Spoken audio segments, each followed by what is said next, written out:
कसं काय मंडळी, कुक विथ आशेमध्ये तुमचं स्वागत आहे। ही माझी पहिली रील आणि माझ्या पहिल्या रीलसाठी निवडलेली पहिली रेसिपीज म्हणजे वरण।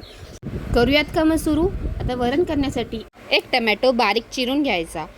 कुकरमध्ये तूर डाळ व मूग डाळ समान प्रमाणात स्वच्छ धुवून घ्यायची व त्याच्यामध्ये कापलेला टमॅटो, चवीनुसार मीठ घालून कुकर बंद करून गॅसवर चढवून द्यायचा।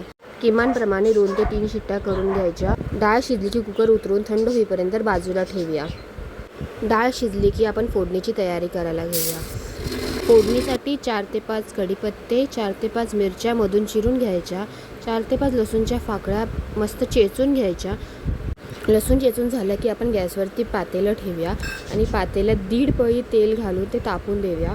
तेल तापलं की त्यात जिरे, मोहरी, कढीपत्ता, चिरलेली मिरची, चेचलेलं लसूण घालायचं। अर्धा चमच हळद घालून चांगलं हलवून घ्यायचं। त्यानंतर शिजवलेली डाळ चांगली फेटून त्यात फोडणीत घालायची। डाळीला चांगली उकळी येऊ द्यायची आणि शेवटी कोथिंबीर बारीक चिरून त्यावर घालायची। ह्याच प्रकारे आपलं वरण तयार आहे। भातावर घ्या अँड एन्जॉय। हा माझा पहिला व्हिडिओ असल्यामुळे ह्यामध्ये एडिटिंग आणि व्हॉइस ओव्हरचं थोडं इश्यू आहे माहीत आहे, पण ते वेळेसकट आपण इम्प्रूव्ह करू।